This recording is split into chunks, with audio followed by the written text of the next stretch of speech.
বাংলাদেশের 3বারের সাবেক প্রধানমন্ত্রী খালেদা জিয়াকে কুয়েত থেকে তাকে সসম্মানে লন্ডনে নিয়ে যাওয়া হয়েছে। শেখ হাসিনা যদি ভালো হতো, সে ভারতের নরেন্দ্র মোদীর কোলে না থেকে সে তো থাকতো, তাই না?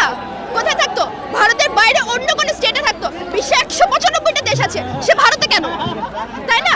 শেখ হাসিনা ভারতে 6 মাস যাবত পলায়ন আছে, সে ভারতে কেন আছে?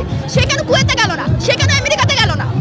তার মেয়ে তো সাইমা ওয়াজেদ, তার মেয়ে তো হুতে কাজ করে, সে কেন ভারতে আছে?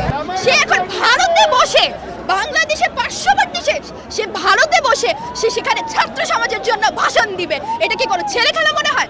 বাংলাদেশ এবং ভারতের মধ্যে এক ধরনের চুক্তি আছে। সেই চুক্তিটাকে আপনি জানেন যে বাংলাদেশ থেকে কোনো চোর যদি ইন্ডিয়াতে যদি যে পলায় থাকে, সাপোজ পলায় আছে, সেখানে ইন্ডিয়া বাধ্য ওই লোকটাকে খুঁজে বের করে বাংলাদেশে পাঠাতে। পিনাকি ভট্টাচার্য সে আছে প্যারিসে, তাকে কি বাংলাদেশে আনতে পারতো না? লন্ডনের সাথে এই চুক্তি তারেক রহমানকে নিয়ে আসার জন্য শেখ হাসিনা বারংবার এটা হলো